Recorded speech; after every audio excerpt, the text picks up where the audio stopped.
दोस्तों कैसे हो आप सब। आज हम बात करने वाले हैं एक ऐसे मुकाबले की जिसने सबके होश उड़ा दिए। अगर आपको भी विराट कोहली अच्छा बल्लेबाज लगता है तो इस वीडियो को लाइक करना मत भूलना। ठीक है, तो दोस्तों बात है रॉयल चैलेंजर्स बैंगलोर और लखनऊ सुपर जयंट्स के बीच खेले गए 5-5 ओवर के एक ज़बरदस्त मुकाबले की। लखनऊ ने निकोलस पूरन की शानदार बल्लेबाजी की बदौलत 5 ओवर में 97 रन ठोक दी और दूसरी तरफ आरसीबी की हालत ऐसी थी कि 99% लोग कह रहे थे बस ये तो हार गए, लेकिन रुक जाओ, यहाँ से जो हुआ वो किसी चमत्कार से कम नहीं था। विराट कोहली ने आखिरी ओवर में 23 रन बनाकर ऐसा करिश्मा कर दिखाया कि पूरा भारत देखता रह गया। अरे ये क्या हो गया, सस्पेंस तो बन गया ना। अब ये वीडियो छोड़कर कहीं मत जाना, क्योंकि हम आपको 5-5 ओवर की हाईलाइट में कोहली की वह धमाकेदार बल्लेबाजी दिखाने वाले हैं। लेकिन उससे पहले एक सवाल, आपको क्या लगता है विराट कोहली और रोहित शर्मा में से कौन बेहतर बल्लेबाज है? अपनी राय कमेंट में जरूर बताना, हमें इंतजार रहेगा। चलो अब ज्यादा टाइम वेस्ट ना करें और वीडियो शुरू करें। दोस्तों जैसा कि आप सभी तो जानते हैं कि आईपीएल 2025 जैसे जैसे आगे बढ़ रहा है, मुकाबले और भी ज्यादा खतरनाक और रोमांचक बनते चले जा रहे हैं। जहां आरसीबी और लखनऊ सुपर जयंट्स के बीच आईपीएल का 59वां मुकाबला इकाना क्रिकेट स्टेडियम पर खेला जाने वाला था। लेकिन दोस्तों इस मुकाबले को पहले तो फैसला किया गया था कि सस्पेंडस करा जाएगा और आईपीएल के कोई भी मुकाबले आगे के नहीं खेले जाएंगे जब तक भारत पाकिस्तान के बीच तनाव की स्थिति जारी है। लेकिन फिर बीसीसीआई ने फैसला किया कि हम मैचेस को थोड़ा छोटा कर सकते हैं और 5 ओवर के मुकाबले दोनों टीमों के बीच खिलवाए जा सकते हैं। और दोस्तों यहाँ पर अब यही हुआ, जहाँ इक्काना स्टेडियम पर लगातार आईपीएल के मैचेस होते रहे। इसी वजह से 5-5 ओवर का मुकाबला आरसीबी वर्सेस एलएसजी के बीच खेला गया, जहां इस मुकाबले में टॉस जीतकर कप्तान ऋषभ पंत ने पहले बल्लेबाजी करने का फैसला किया। अब दोस्तों ऋषभ पंत को भरोसा था कि 5 ओवर में उनकी टीम एक बड़ा स्कोर जरूर बनाएगी और यहां जब बल्लेबाजी करने के लिए निकोलस पूरन और मिचेल मार्श को भेजा तो यहां पर दोनों बल्लेबाजों ने तेज तर्रार बल्लेबाजी करना शुरू कर दिया। दोनों ने पहले ही ओवर में यश दयाल की गेंदों पर जमकर रन बटोरे और यहां 16 रन पहले ओवर से बन चुके थे। फिर मैदान पर गेंदबाजी करने के लिए रजत पाटीदार ने विराट कोहली के कहने पर लुंगी एनगड़ी को लगाया, जहां दोस्तों लुंगी एनगड़ी का ये ओवर बहुत किफायती रहा, क्योंकि दोस्तों दूसरी ही गेंद पर लुंगी एनगड़ी ने मिचेल मार्श को सामने की तरफ डीप कवर्स के ऊपर से बड़ा शॉट खेलने के लिए मजबूर किया और मिचेल मार्श जो कि 17 रन बनाकर खेल रहे थे यहां अपना विकेट खो बैठे और इस ओवर में एक विकेट मिल जाने के बाद आरसीबी की टीम की वापसी हो चुकी थी। जहां दोस्तों अब बल्लेबाजी करने के लिए निकोलस पूरन का साथ निभाने एडन मार्करम उतरे, जहां एडन मार्करम भी लुंगी एनगड़ी के इसी ओवर में शिकार बने छठी गेंद पर और यहां एडन मार्करम मात्र 2 रन बनाने में कामयाब हो सके और यह बड़ा विकेट गिर जाने के बाद दूसरे ओवर में मात्र आरसीबी के खिलाफ लखनऊ सुपर जयंट्स की टीम बना पाई थी 14 रन। अब दोस्तों मैदान पर माहौल गर्म हो चुका था और आरसीबी की टीम इस मुकाबले में फ्रंट फुट से लीड कर रही थी और लखनऊ की टीम यही सोच विचार में थी कि अब एडन मार्करम का विकेट गिरने के बाद ऋषभ पंत और निकोलस पूरन पारी को संभालेंगे कैसे। लेकिन दोस्तों दोनों बल्लेबाजों ने तीसरे ओवर में सुयश शर्मा को आड़े हाथों लिया और इस ओवर में 28 रन जड़ डाले और दोस्तों कोई विकेट भी नहीं मिला। अब यहाँ निकोलस पूरन और ऋषभ पंत ने ऐसा कहर दिखाकर सबको डरा दिया। अब मैदान पर चौथा ओवर करवाने के लिए भुवनेश्वर कुमार को विराट कोहली ने खुद भेजा और दोस्तों भुवनेश्वर कुमार ने आते से ही पहली ही गेंद पर ऋषभ पंत का विकेट गिरा दिया।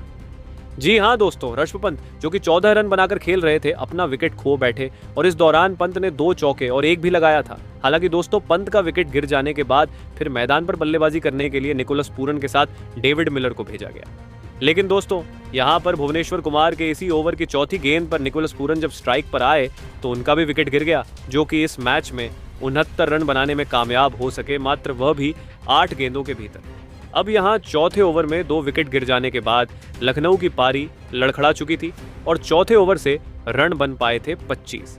अब दोस्तों अंतिम ओवर करवाने के लिए कृणाल पांड्या को भेजा गया, जहां दोस्तों कृणाल पांड्या ने काफी किफायती ओवर डाला और डेविड मिलर और अब्दुल समद से रन ज्यादा बनने नहीं दिए और लास्ट ओवर से मात्र 12 रन आए, जहां इस बीच डेविड मिलर और अब्दुल समद नाबाद लौटे। अब दोस्तों 5 ओवर में लखनऊ की टीम ने 97 रन बना डाले थे और आरसीबी की टीम को जीतने के लिए चाहिए थे 98 रन, जहां 98 रन बनाना मुश्किल ही नहीं नामुमकिन सा नजर आ रहा था। लेकिन दोस्तों जब 98 रनों के जवाब में विराट कोहली का साथ निभाने के लिए टीम डेविड को भेजा गया तो दोस्तों यहाँ पर दोनों बल्लेबाजों ने आज काफी शानदार प्रदर्शन किया। पहला ओवर ऋषभ पंत ने दूसरे छोर से लगवाया मयंक यादव को, जहां मयंक यादव के इस ओवर में 17 रन पड़े और विराट कोहली ने 13 रन अकेले बनाए। अब दोस्तों मैदान पर दूसरा ओवर करवाने के लिए आकाशदीप को भेजा गया जहां आकाशदीप का यह ओवर भी काफी महंगा साबित हुआ और 27 रन आ चुके थे। अभी भी 3 ओवर बचे हुए थे और आरसीबी की टीम अभी भी कोई बैकफुट पर गई नहीं थी।